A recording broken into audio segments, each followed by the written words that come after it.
know why the connection keep on failing, but I got a little bit of grooming with my face, y'all. Ladies, I'm gonna show y'all the shaver that I use. But I wanted to talk about Fight Club, even though we're not supposed to talk about Fight Club. I don't understand why we can't talk about Fight Club with each other. Just not in the streets though. Technically, I'm still in the YouTube streets talking about Fight Club, but I'm going to talk about Fight Club because it's been around long enough so everybody know about Fight Club already. So even if I talk about Fight Club in this video, it's not like I'm breaking a rule because everybody knows about Fight Club now. Everybody do. Okay? It's not no secret anymore. Oh, y'all. Okay. So I felt like I wanted to talk about Fight Club while I'm um doing some moisturization of my hair. Okay, please, no hate, no shade, no negativity, y'all. If y'all ain't got nothing positive to say about my culture, my genetics, anybody else's genetics, just be quiet, like for real. If there's any toxic people, you have nothing positive to say about the community of color. When I get on this screen, don't say nothing, okay? Because we're gonna stay here. Doesn't matter. Okay. So for people who want to talk about Fight Club, as I said, somebody could say, no, you're not supposed to talk about Fight Club, but Fight Club has been talked about worldwide already, and it's all everybody know about Fight Club already. So I wanted to talk about some things that's been on my mind related to Fight Club. All right. So the first thing is a lot of people try to turn Fight Club movie into a male movie. Just because it has male actors don't mean it's a male only issue. Okay? And that's what gets me. Like there's plenty of women working in corporate America going through the same thing that dude was going through. Um it's important not to see Matrix imprisonment and disrespect as a gender thing. Okay, this system will treat you like dirt no matter what your gender is. Okay, you could be stuck in corporate um toxic positions and be a female. So I wonder why the male community keep trying to make us seem like we back in the 1800s where only men are working them jobs. Like we ain't in the 1800s. All right, I worked in corporate and I had a real toxic position like that guy had. I know exactly how that guy feels, and it was really really rough. So it's not a man thing. Okay, I actually have a corporate degree, a degree for a corporate position, and I had 4 years burnout because I was done like that guy. I was constantly running around talking to different people in my corporate job, assistant to the director, doing everything under the sun. I had severe insomnia. My insomnia was so bad that I was going to karaoke and walking the streets at night. And even still, once I got done with karaoke, I still couldn't sleep. That's how I started doing karaoke because of my insomnia. So we need to realize that ain't nobody's gender is an exception through this matrix. This matrix gonna do you just the same. Okay, you don't get a pass because you're a certain gender. Okay, let's talk a little bit more about Fight Club. Um, if you notice that people are still in that corporate energy and don't even know they in it. The minimalist community got people buying aesthetic stuff, and people don't realize that's still very matrixy. Like everything aesthetic, everything all gray, everything all white, everything all this. You know, he was trying to show how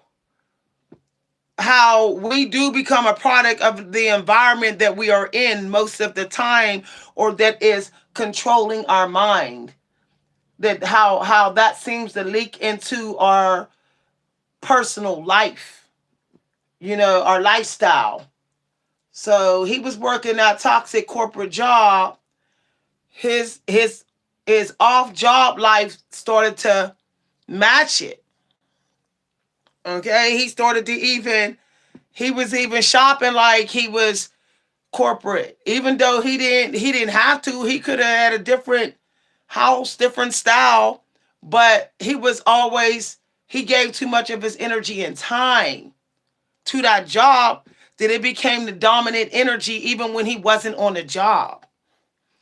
This is why you do got to be careful spending too much time on something that you know is toxic. So, um, let's get into the other thing. He really had no room for a personal life. A part of him jumping ship like he did, even mentally, was for him to know what it was like to be on the other side, to not give a darn. Okay, the person he was on his job didn't have the courage to be free, so he had to invent an alter ego. Now, there's nothing wrong with inventing an alter ego, but you got to make sure that you're still following the law, that you're not letting it be toxic. So, when we think of Beyonce and her alter ego, you know, if that's what you got to do to break free from the system until you get the personality of this alter ego person who then can go into spill into the toxic work like and take control. Had he had been a little bit of Tyler on his job, he wouldn't have been going through what he was going through. Okay, Tyler didn't take no stuff. I mean, that guy didn't play.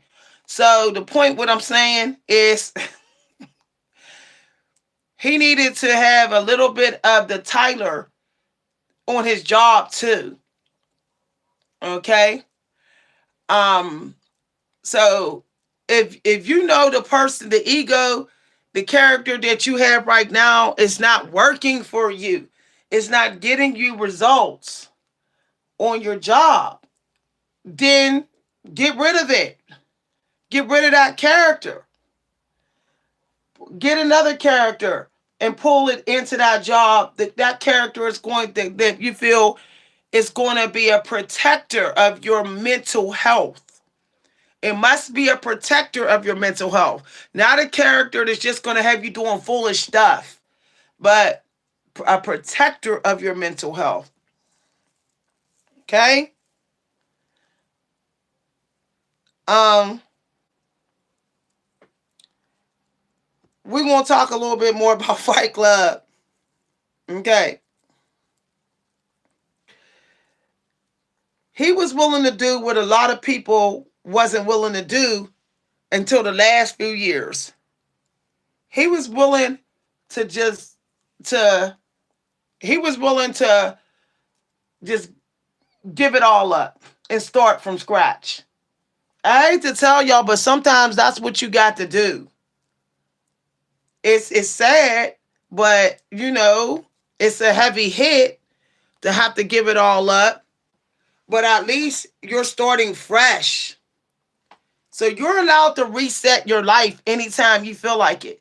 That's what he was doing, but what the problem with him is that he didn't have a positive role model or a positive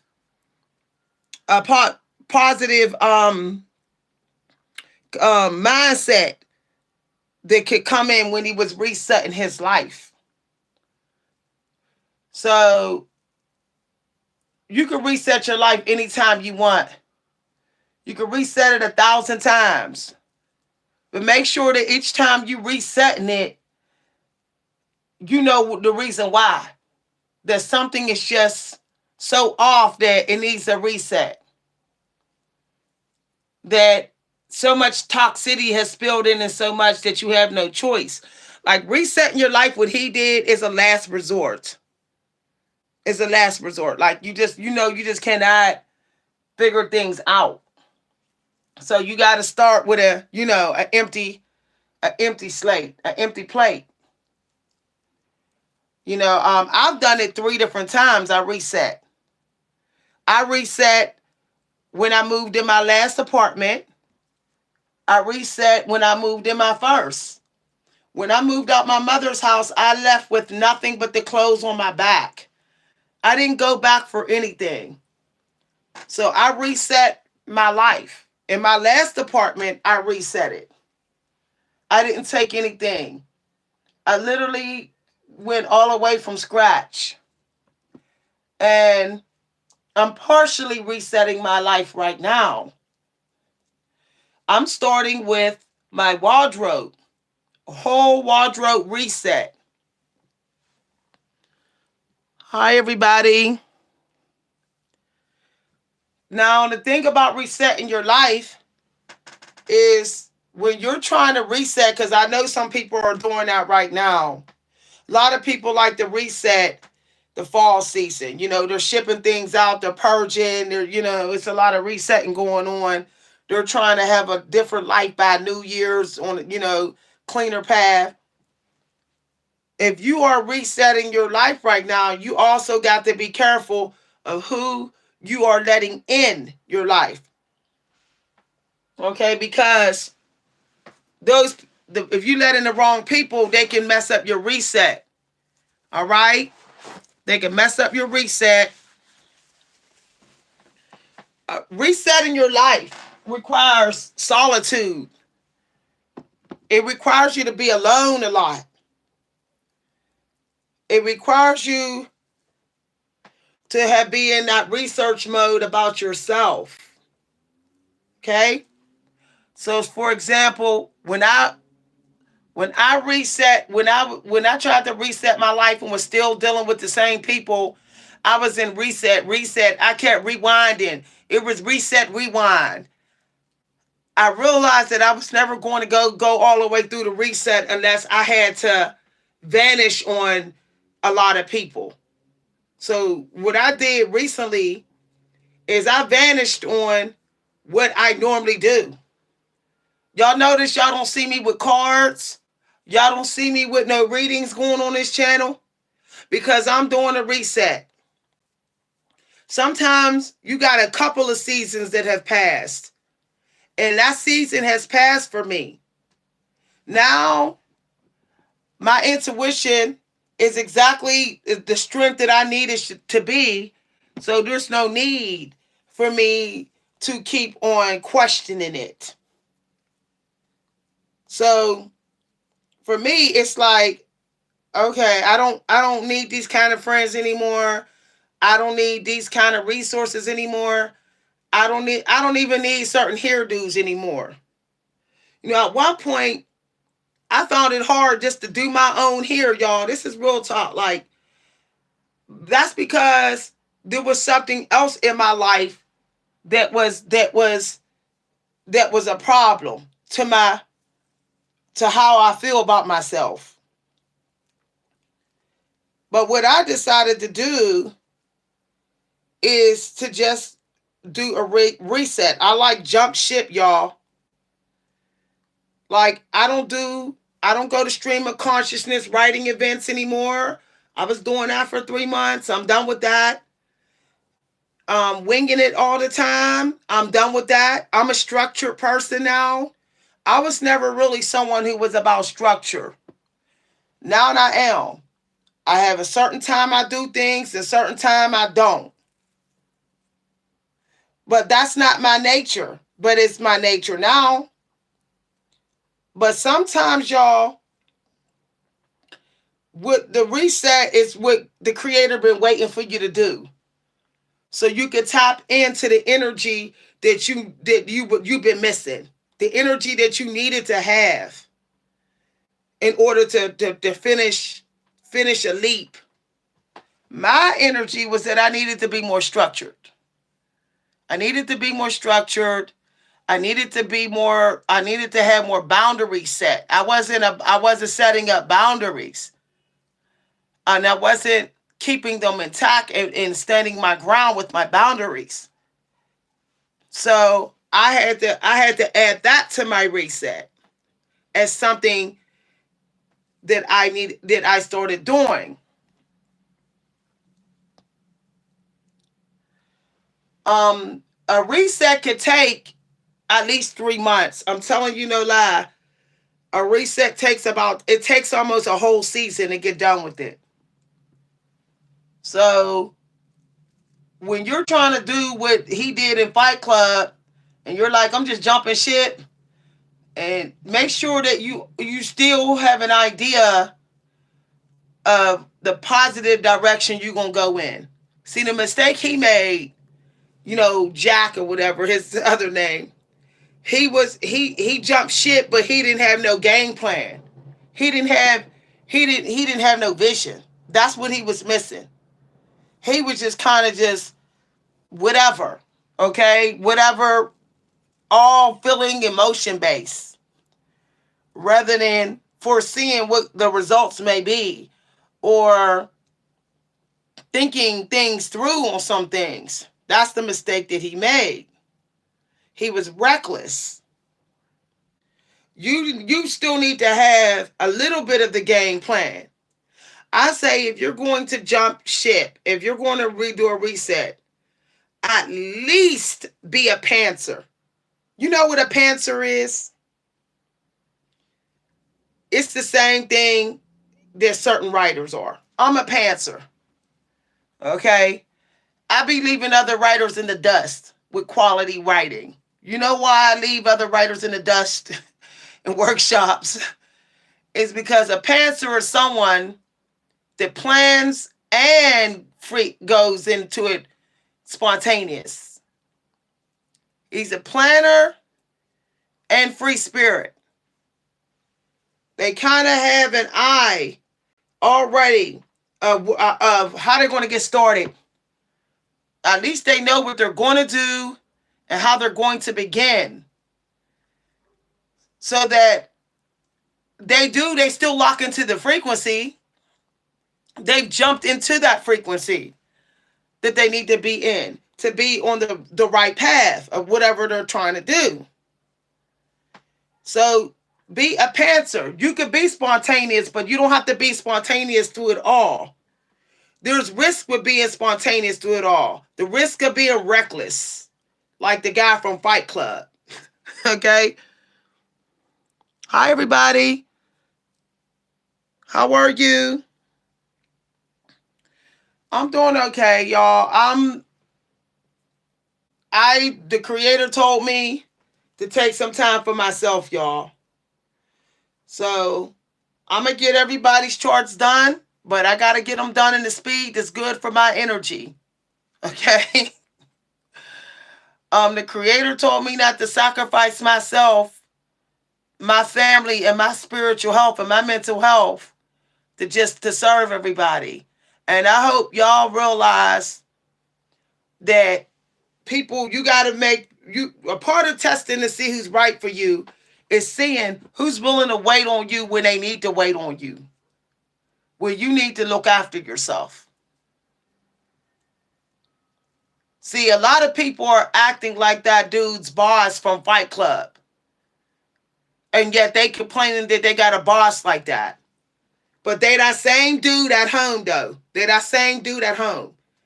They at home in that energy, that controlling type of energy, but then complaining that they got a boss that's doing that to them. A lot of people impatient. They don't want nobody snapping fingers at them, but they snapping fingers at everybody else. And that was a lesson that we were learning in Fight Club, the dangers of snapping your fingers at people too much. You see what he did, how he set his boss up. He got tired of that. You know, people, you can make enemies from just putting too much pressure on other people's energy. You ain't even gotta be disrespectful or say anything smart or rude. Just sitting up there not respecting somebody's energy. I have family members like that. They're not mean. They don't say nothing ignorant, but they darn sure will snap their fingers at you. They darn sure will try to treat you like a puppet. And I had to cut them off because it was like, I'm not your puppet. Like, I'm really not your puppet. And now I do things at my own speed. You know, one thing that was the benefit that he had in Fight Club is that when he jumped ship, he was able to do things in his own time at his own speed. That's how you know when you got freedom. That's how you know when you got faith in God. When you're like, I'm willing to do things at my own speed, at my own time, and keep my peace and anxiety levels as low as I can, even if somebody tell me I'm gonna be late. Even if somebody tell me that I might not come out as first. Even if somebody tell me work harder, work smarter, harder, smarter, I'm still gonna go at a speed that's comfortable for me. Let me give y'all a little example, y'all. When I was attending these workshops over the last 3 months, okay, people were like, oh, how did she write that great stuff? People were saying that. And they were like, oh, I'm not good as Miss Victoria. What they didn't realize is I never once cracked a whip on me. When I write, I don't crack no whip. Even if I only write 5 lines, they're the best lines I could write for that day. I focus on quality. I don't care about the quantity. I don't care about how much I got done. I don't even care about finishing a project in a day. I don't care. I'm not watching the clock either. I'm literally just, doing what I feel like doing at a very comfortable speed. So, like, I was in this one workshop, and the lady was like, I'm only going to give y'all 15 minutes to write. Everybody panicked, okay? Everybody was like, that's not enough time. I'm not going to be able to really write nothing real good at that time. And I'm thinking in my head, if they go slow and stop thinking about how much, they would write good. It just might only be 4 lines, but at least they got great lines. So I wrote slow, y'all. I got one little tiny paragraph done. Like, it was only about that small, but it was really good. And a lot of the people were like, okay, how did you get it done? How did you do that? How did you write that? I say, I don't go fast. And the point about Fight Club was him finding a way to slow down and lighten his plate. Notice he was living in a real, like, I don't even know what that place was. I don't even think it was a home. I don't know. I guess it was just a building that was like, what do you call it? I can't think of the word, like condemned. And it was just not even no electricity, no nothing in here. He had no worries, no concerns, nothing. So the possibilities were endless. He could have achieved anything.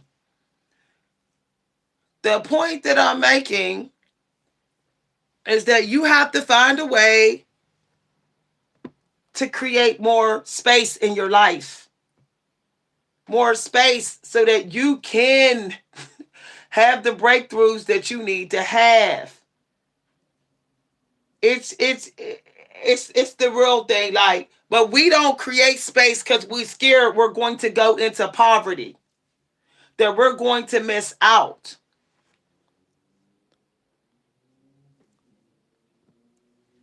Like, I'm gonna tell y'all, slowing it. Our idea of slow is nowhere near slow. That's something I recently found out. The people that knew how to do things slow were during the time of Hemingway and all them. Hemingway, if he edited one paragraph a day, he was happy. No complaints. That's slow. No, that's slow.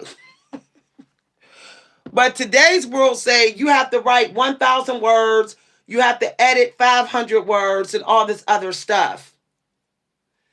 Look, no one's going to give you any extra prizes because you got done as fast as anybody else.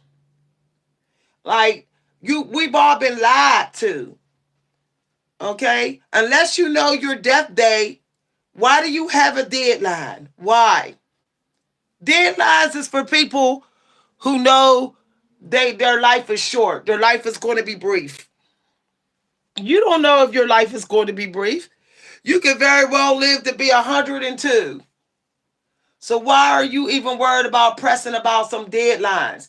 I'm not a big fan of the Stoic philosophy, you could die any day. Because that puts pressure on you. That puts pressure on you. First of all, if you're breathing right now, okay, you technically are living longer than some people. There's some people on their last breath somewhere right now. Okay, you're not. So why crack the whip on you? Whips cracking the whips are when it's needed, when it's absolutely necessary. Absolutely, like, oh, we got to get this done. Oh, we don't get this done, we're doomed. We're, oh, they're gonna take the house. They're gonna take this. Okay, then you crack the whip. Okay, somebody coming for you. Somebody ready to fight you about it or something. Okay, you crack the whip. You're in the middle of a lawsuit and you got to get it done. Okay, you crack the whip. But other than that, there is no cracking the whip. Like, for real, y'all. We didn't crack the whip on ourselves in the 90s. A lot of people like to say we look so good in the 90s. We were not rushing. We didn't rush nothing. We just did it. And then, the funny thing is when my generation that was teenagers in the 90s, when we have that energy of I'm not rushing and I'm favored, people say that we're arrogant. Oh, your generation, the teenagers from the 90s are arrogant. No, we're not arrogant. It's just that we come from a different time period. We don't give a darn about your petty grinding culture. We're not trying to be we're not trying to be robots and in denial. Because that's what this culture is in.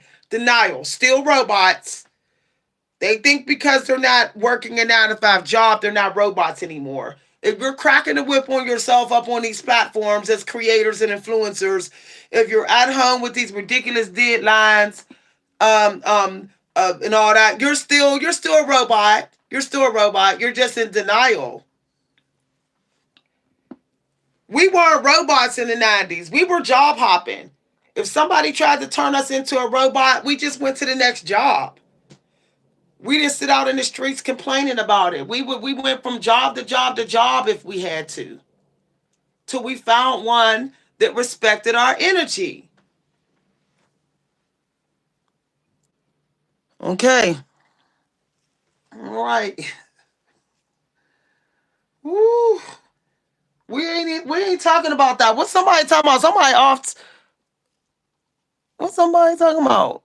Somebody way off topic. A beautiful day starts. You ain't on topic. We talking about Fight Club. Telling y'all. See, that's another thing. Another thing. We so addicted to being like, oh, I gotta do self-help. Look, stop trying to do self-help to complete strangers. Nobody cares. Like, that's another thing I found out. Like, you're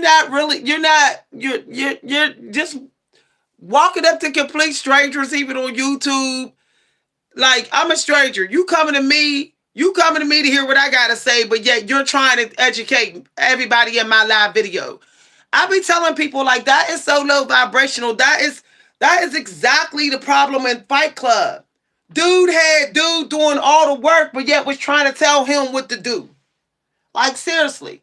Dude had him doing all the traveling, all the work, but was acting like the big honcho and all of that. The business really belongs to the person doing the work. I'm on this channel doing the work, so this is my business. You leeching off of my energy. If you stepping into my energy to teach on something that's totally off topic, you trying to leech off my world. And that's the new thing now. It's like people looking for any validation of their intelligence. That's what Tyler was talking about. Masturbation. Self-improvement is masturbation. Okay?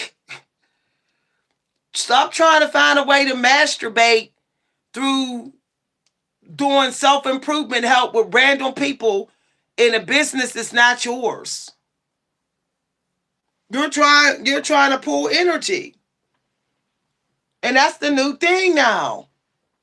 Not respecting boundaries, just trying to find a way to energy masturbate. Like that's what people do now. Troll for live videos, troll for people's channels, post stuff in the comments to masturbate. See how many likes they get, see how many hearts and all that. That's masturbation. Like you're a dopamine junkie. Why y'all think I don't be up on this channel doing cars like that no more? It was screwing up my dopamine centers. I felt very fatigued and washed out at times. Like one thing I found out, unless it's my channel, I don't I don't give advice unless somebody asks. I don't teach unless somebody asks me to teach them. That's a part of respecting people's boundaries. And also because a lot of the times your lessons is biased. It's something you believe in. It's your perspective may be not what everybody want to hear or what other people believe in. Okay? For example, somebody said a beautiful mind takes a beautiful day starts with a beautiful mindset. That's a matter of perspective. Okay? Plenty of people have wonderful days and step out of bed sad, depressed, angry, bitter, and they still end up going to the light. So and having a wonderful day. We have to stop forcing our belief system. See that? People be judging people by mistake. Oh, your mindset's not beautiful when you get up, so that's why you don't have a beautiful day and I do. Look, you ain't got to have a beautiful mindset when you get up. Ain't no such thing. All you got to do is get up and work on yourself. You'll work on yourself as your personal business. You ain't got to have a mind of nobody else. I'm waking up crying, sad, feeling like I don't like the world. And then an hour or two later, I'm in a positive mindset and I'm seeing abundant angel scriptures. So people need to stop posting stuff that they don't know nothing about. Nothing about. Serious. Always trying to make people think. Always this narcissism is bad out here now. Oh, you wake up on the wrong side of the bed, so you doomed. No, they ain't doomed. No, they ain't doomed. This whole toxic self-help world is how you step out of bed 5 seconds after out of bed, like the one lady. 1, 2, 3, 4, 5. No, I've laid in bed for 20 minutes and still completed my goals for that day. That is ridiculous. It's like y'all better stop jumping on these trends with these narcissists telling y'all stuff that work for them and acting like it's best for you. No. Because I don't get out of bed until God tell me to. I don't care if it's 5 a.m. or 6 a.m. I will lay there until God say. Y'all better start counting on y'all energy, betting on y'all energy waiting for y'all energy and God to tell you, instead of being on some sort of a matrix programming where you getting out of bed and doing things at the time everybody else is doing because that's what the Stoic community told you to do, and that's what some YouTuber told you to do. And then you say, "Why I got burnout?" It's because you have a different life than them. You have different energy. So you jumping out of bed in 5 seconds, and I ain't always for you every single day. The creator might have wanted you to stay in bed a little longer because you got a little illness you don't even know you got, or to protect you. Maybe the creator don't really want you creating at that time for your protection, mentally or spiritually. Telling y'all better take what I'm saying seriously, for real. All right, y'all gotta get ready to go. I'll see y'all later. Have a good one, y'all. Okay, I got some stuff to do. Enjoy y'all weekend. Bye.